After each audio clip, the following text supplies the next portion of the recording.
Electronics. सो हम इसमें पढ़ने वाले हैं physics of PN junction, diode as circuit segment, clipping, clamping, what is clipping and clamping, we will study further, rectification, general regulated power supply, transistor as circuit element, then we will types of CC, CB and CE configuration of transistor, then we will study about transistor switch, then feedbacks in amplifier, oscillators, field effect transistor, metal oxide semiconductor field effect transistor and their respective applications also. Then we will go towards operational amplifier and their applications. We will also study about inverting and non-inverting amplifiers. We will study about adder, integrator, differentiator, waveform generator, multivibrators, comparators and trigger. Then we will study about Boolean Debra. This part we have studied in our separate playlist, एक separate playlist बनाई हुई digital electronics नाम से। वो हमने flip flops, Karnaugh, half adder, full adder, logic gates वगैरह हमने उसमें पढ़ लिए हैं। काउंटर रजिस्टर हम फिर कवर कर लेंगे। Thank you.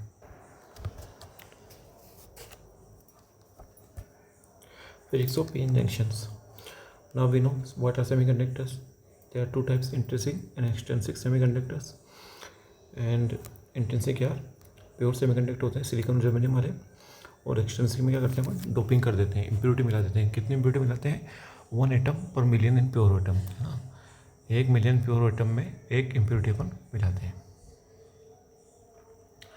नाउ 2 टाइप्स होते हैं एक्सट्रिंसिक के, पी टाइप और एन टाइप। पी टाइप में क्या होते हैं, मेजॉरिटी होल्स। एन टाइप में इलेक्ट्रॉन होते हैं। ये थर्ड ग्रुप की इम्प्योरिटी, बेरिलियम, एल्यूमिनियम, गैलियम। इधर फिफ्थ ग्रुप की फास्फोरस, आर्गन, एंटीमनी। नाउ ऐसा होता है, देखो ये पी टाइप होता है और ये एन टाइप सेमीकंडक्टर है। यहाँ होल्स हैं और यहाँ इलेक्ट्रॉन्स है।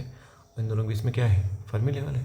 ठीक है, ये बैंड गैप हो जाएगा, फर्मी लेवल। ये पोटेंशियल बैरियर बोलते हैं इसको। क्या बोलते हैं, दोनों के लिए पोटेंशियल बैरियर। कितना होता है, रूम टेम्परेचर पे सिलिकॉन के लिए होता है 0.7 एंड जर्मेनियम के लिए होता है 0.3।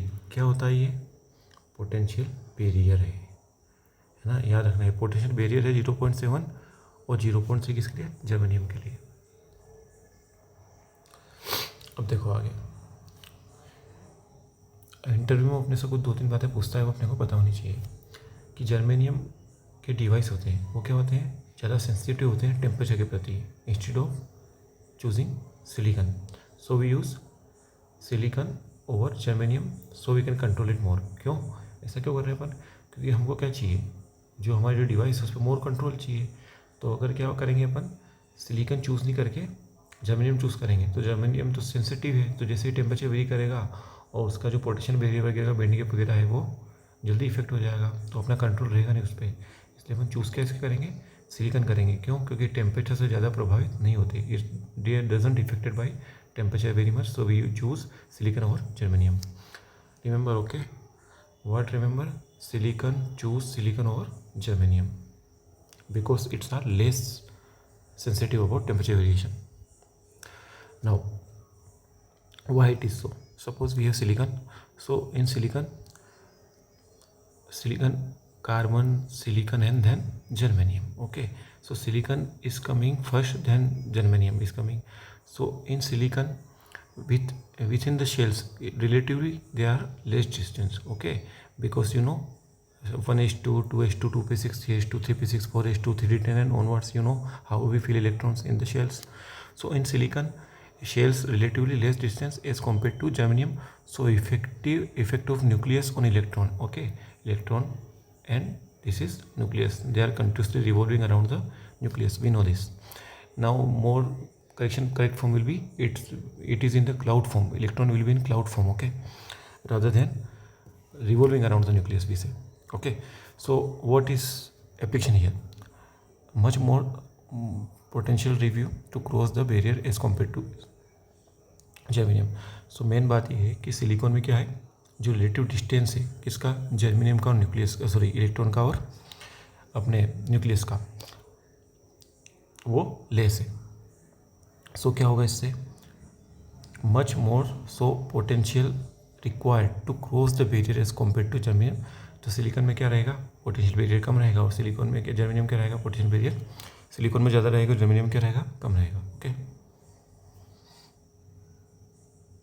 क्यों, क्योंकि फोर्स ज़्यादा है, पॉजिटिव और नेगेटिव के बीच में फोर्स ज़्यादा है। फोर्स ज़्यादा है तो उसको तोड़ने के लिए क्या लगेगा, वोल्टेज भी ज़्यादा लगेगा, पोटेंशियल वैल्यू भी ज़्यादा होगा। ओके, तो इंटर में पूछे तो पता होना चाहिए कि इसका 0.7 क्यों है, इसका 0.3 क्यों है। क्यों? क्योंकि सिलिकॉन में क्या है, रिलेटिव डिस्टेंस न्यूक्लियस और इलेक्ट्रॉन का कम है, इसलिए फोर्स ज़्यादा है उनका, न्यूक्लियर फोर्स, उसको ओवरकम करने के लिए ज़्यादा चाहिएगा as compare to germanium. Now देखो, ये सिलिकॉन है और ये फॉरवर्ड बायस है और रिवर्स बायस है। ओके, तो अब क्या हो रहा है, आइडियली क्या होना चाहिए, आइडियली क्या होना चाहिए, अगर ये आइडियली शॉर्ट सर्किट हो रहा है तो क्या होगा, इन्फिनिट करंट होनी चाहिए, है ना, और क्या होना चाहिए, और आइडियल वोल्टेज होगा, वोल्टेज सोर्स के लिए इन्फिनिट करंट होगी and circuit will be burn out, क्योंकि इन्फिनिट करंट जब भी जाएगी हीट इतना कर देगी कि यह सर्किट क्या हो जाएगा, बर्न आउट हो जाएगा। नाउ एक वो बात अपने को ध्यान में रखनी है कि इंटरव्यू में अगर वो बोले ना फॉरवर्ड बायस क्या होता है, तो अपने को ऐसा नहीं बोलना है कि फॉरवर्ड बायस में क्या करते हैं अपन, बैटरी के पॉजिटिव टर्मिनल डायोड के पॉजिटिव टर्मिनल से जोड़ देते हैं ना, क्योंकि ऐसा टर्मिनल जैसा वर्ड अपन यूज़ नहीं कर सकते। डायोड में क्या होते हैं, रीजन्स होते हैं, पॉजिटिव पी रीजन और एन टाइप रीजन होते हैं। सो अपन बैटरी के पॉजिटिव टर्मिनल को डायोड के पी रीजन से कनेक्ट कर रहे हैं, ना कि पॉजिटिव टर्मिनल से कनेक्ट कर रहे हैं। ऐसे रिवर्स में भी अपने को ये बात ध्यान रखनी है एक्सप्लेन करते टाइम पे। Now we know that diode are the unidirectional device, एक दिशी युक्ति है। क्यों हो रहा है ऐसा, देखो ये डायोड है अपना, ठीक है, अब ये शॉर्ट सर्किट हो रहा है, मतलब स्विच क्या हो गया, ऑन हो गया, ये वोल्टेज है और ये अपना लोड रेजिस्टेंस है, तो आई क्या होगा, VS/RL होगा। और डायोड ऑफ कब हो गया, जब ये ओपन सर्किट की तरह होगा, जब पोटेंशियल बैरियर से ओवरकम ही नहीं हो रहा, तो आई क्या हो जाएगी, जीरो, रिवर्स बायस कंडीशन। ये क्या होगी, रिवर्स बायस, इसमें क्या होगा, डायोड स्विच होगा, सॉरी ऑफ कंडीशन होगी, और ये क्या है, फॉरवर्ड बायस, इसमें क्या होगा, डायोड ऑन कंडीशन होगा। So thus we can use diode as a switch. अब हम थोड़ा सा पढ़ेंगे फर्मी लेयर क्या होती है। ना देखो वैलेंस बैंड होता है, कंडक्ट, ये सब तुमको पता है ना, बस रिवीजन कर रहे हैं अभी जनरली, कुछ भी खास अपन बस एक बार जनरली थोड़ा सा थोरोली अपन चीज़ों को देख रहे हैं। We are thoroughly looking at the things, basic things of the electronics. So when we study further more complex devices, we will use our basic concept should be very strong to use there. Okay, that's why we are studying these basic things very keenly. Just thoroughly we will go through us these devices or concepts basically. So they are valence band and conduction band, and in between there is Fermi level, है ना, valence band conduction band, इनके बीच में क्या है, Fermi level है। अब Fermi level होता क्या है, यहाँ प्रोबेबिलिटी और number of electrons in hole क्या होती है, इक्वल होती है यहाँ Fermi level पे। फर्मी लेवल क्या है, बिल्कुल मिड में होगा तो EC - EV/2 होगा, और टेम्परेचर के साथ अभी कोई परिवर्तन नहीं हो रहा है, किसमें, इंट्रिंसिक में, ध्यान रखना है इंट्रिंसिक है। अब देखो एक्सट्रिंसिक में क्या होगा, देखो ये देखो एक्सट्रिंसिक में ये पी टाइप है और ये पी टाइप में क्या होता है, पी टाइप में क्या होता है, फर्मी लेवल वैलेंस बैंड के पास में होता है।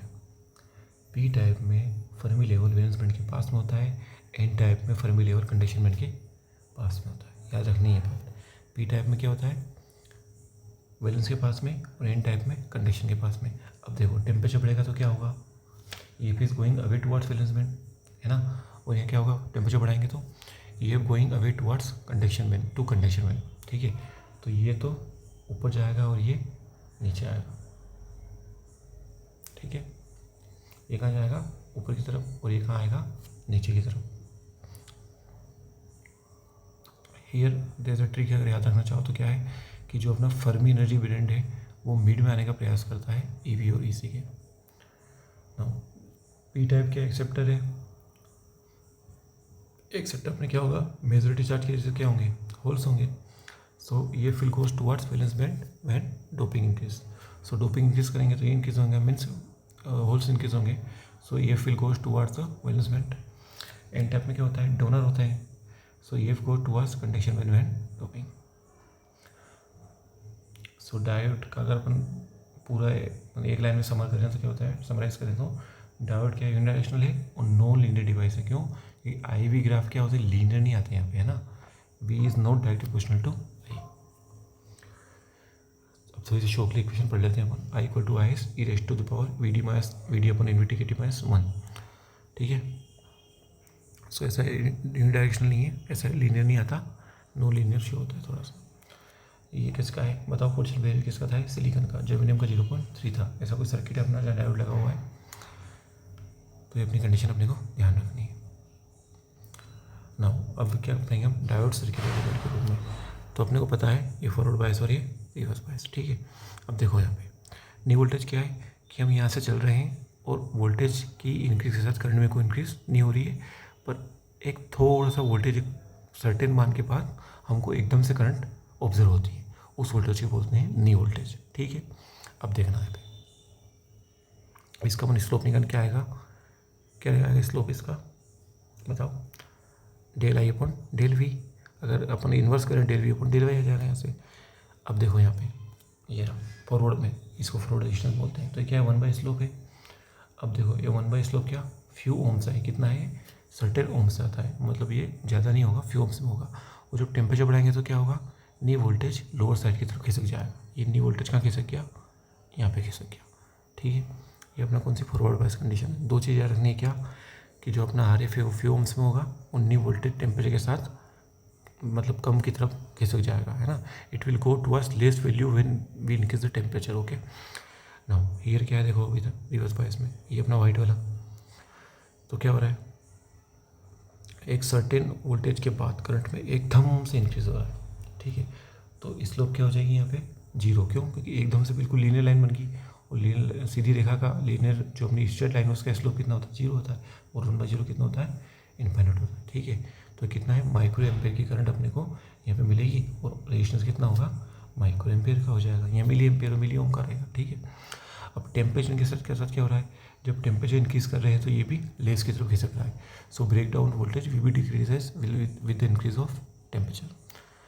और करंट किसके लिए, माइनॉरिटी चार्ज के लिए है ना, करंट किसकी वजह से है, ये माइनॉरिटी, ये पी टाइप और ये एन टाइप, तो ये माइनॉरिटी चार्ज की वजह से करंट होती है यहाँ पे। ठीक है, और आई एस क्या है, रिवर्स बायस सिचुएशन करंट है। और ब्रेक डाउन कब होगा, डायोड बर्न आउट हो जाएगा कब, जब अपन हाई करंट फ्लोइंग हो जाएगी रिवर्स बायस कंडीशन में।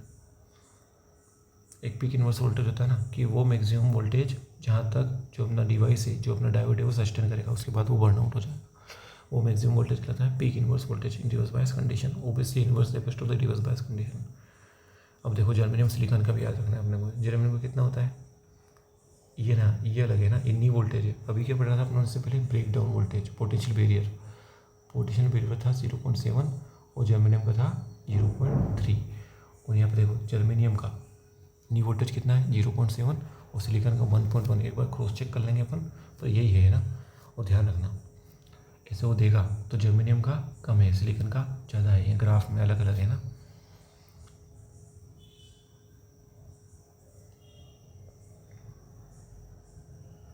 ट्रिक क्या है कि जर्मेनियम है वो अपनी मेन एक्सिस के ज़्यादा पास में है। देखो मेन एक्सिस के पास में दूर क्या है, सिलिकॉन है। ये ट्रिक है ना, क्योंकि एग्जाम में भूल जाते हैं पर याद नहीं रहता, अपने एकदम से स्लिप हो जाती है। तो मेन जो अपनी स्ट्रेट लाइन है ना करंट वाली, इसके पास में जर्मेनियम है और दूर सिलिकॉन है। यहाँ भी पास में जर्मेनियम और दूर सिलिकॉन है। चार ऑप्शन देखिए पूछता है, वो दिमाग घुमा देता है, A B both are true, A B wrong, ये वाले क्वेश्चन में दिक्कत आती है, इसलिए ध्यान रखना है अभी तो। अब देखो डायोड ऐसे सर्किट एलिमेंट बहुत इंपॉर्टेंट है, हमेशा याद रखना पड़ेगा अपने को। 3 प्रकार के डायोड अपन यूज़ कर सकते हैं डायोड अप्रोक्सीमेशन में। आइडियल डायोड है, प्रैक्टिकल डायोड है और कंप्लीट डायोड है। ठीक है, आइडियल डायोड क्या होता है, फॉरवर्ड जीरो और जो रिवर्स बायस में अपना जो रेजिस्टेंस है वो इन्फिनिट है और ब्रेक डाउन वोल्टेज जीरो है। ये फॉरवर्ड बायस है और ये रिवर्स बायस कंडीशन अपने को पता है। अब ये किसके इक्विवेलेंट होगा, फॉरवर्ड बायस में ये क्या हो जाएगा, शॉर्ट हो जाएगा। शॉर्ट हो जाएगा मतलब सारी करंट यहाँ से पास हो जाएगी।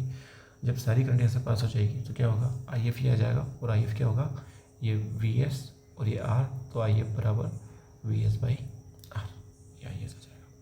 ठीक है, और रिवर्स बायस में क्या होगा, ये ओपन सर्किट की तरह बिहेव करेगा, it will behave like open circuit reverse bias condition, so current will be zero and whole voltage. देखो यहाँ पे क्या है, यहाँ जीरो मान रहे हैं अपन, तो यहाँ पे क्या आएगा zero, so V R equal to V S, छोट में है ना।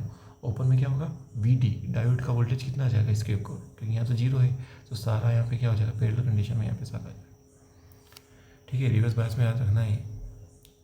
और फॉरवर्ड में क्या है, वी आर वी एस दोनों के इक्वल हो जाएंगे। अब देखो प्रैक्टिकली क्या हो रहा है, R F zero, R B infinite. और यहाँ देखो प्रैक्टिकली क्या होता है, ब्रेक डाउन वोल्टेज होता है ना, इसको जीरो नहीं मान सकते, तो बस ये ध्यान रखना है अपने को। जो अपना शॉर्ट कर रहे थे वहाँ क्या आ जाएगा, 0.7 का ड्रॉप आ जाएगा। So I F equal to V S minus 0.7 by R, और वी आर कितना होगा, वही ड्रॉप आ जाएगा। यहाँ पे कितना ड्रॉप आएगा, वी एस माइनस 0.7। लेकिन इसमें क्या था, वी आर वी एस के बराबर था। इसमें एक ही कंडीशन है कि प्रैक्टिकली यहाँ पे ब्रेक डाउन वोल्टेज आ जाएगा 0.7 का। किसके लिए ब्रेक डाउन वोल्टेज 0.7 का, ये मैं बोल रहा था याद रखने का। एक बार फिर से देख लो, ये रहा, ठीक है। नी वोल्टेज और दोनों में अंतर है, उल्टा हो जाता है वहाँ पे। Silicon 0.7, germanium 0.3।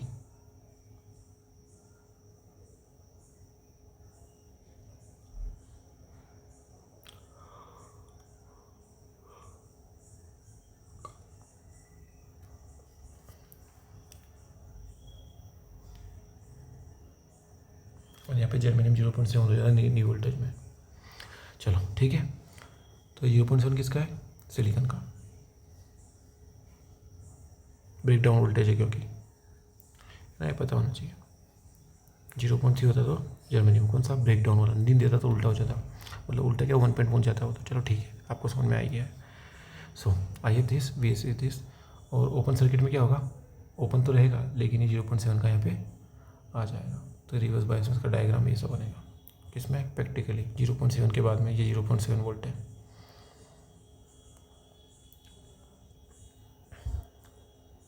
और यहाँ पे क्या था? ब्रेक डाउन 0 था तो बिल्कुल एक्सिस के पैरेलल हो गया था, वो कौन साइड हो गया था? एक्सिस से। अब कंप्लीट डायोड में क्या है? कंप्लीट डायोड क्या होता है प्रैक्टिकली? RF 0 भी नहीं होता, RB इन्फिनिट भी नहीं होता, लेकिन VB 0.7 होता ही है। तो ये शॉर्ट होगा तो यहाँ पे क्या लगेगा? RF लगा 0.7, इसके साथ 0.7। और ये ओपन होगा तो ओपन होने के बाद में क्या बचेगा? RB बचेगा, और क्या बचेगा? सो रिवर्स बायस में ऐसी कंडीशन जाएगी, और ये 0.7 के बाद ऐसा जाएगा बिल्कुल सेम वाला, लेकिन ये ऐसे हो जाएगा, है ना। सो IF क्या होगा? VS minus 0.7 plus RF, VS minus 0.7 by R plus RF। अभी थोड़ा सा अपने को ध्यान रखना है। क्या ध्यान रखना है? कि डायोड कैसा दिखता है? ऐसा दिखता है ना। और यहाँ पे क्या होता है? एक कलर वाली पट्टी होती है ना, एक लेयर होती है, उसको बोलते हैं N, और सामने वाले को P। ये P जंक्शन अपना डायोड पता ही होता है अपने को। तो रजिस्टर्स होते हैं, ट्रांजिस्टर होते हैं, तीन होती है, जो यहाँ तीनों की लेंथ डिफरेंट होती है। तीनों की ट्रांजिस्टर में लेंथ डिफरेंट होती है। सबसे बड़ी E की, और फिर B, और सबसे छोटी C की। ये टूट फिट जाती है बहुत सारी बार ना, जैसे एक्सपेरिमेंट करते हैं हम ब्रेड बोर्ड में अपन लगाते हैं, टूट गए तो पता कैसे चलेगा? तो क्या होता है, यहाँ पे एक डॉट लगा देते हैं E के साथ, के सबसे बड़ा मतलब E है, मिडिल में B और सबसे छोटा C। चलो फिर आगे कंटिन्यू करेंगे। Thank you very much.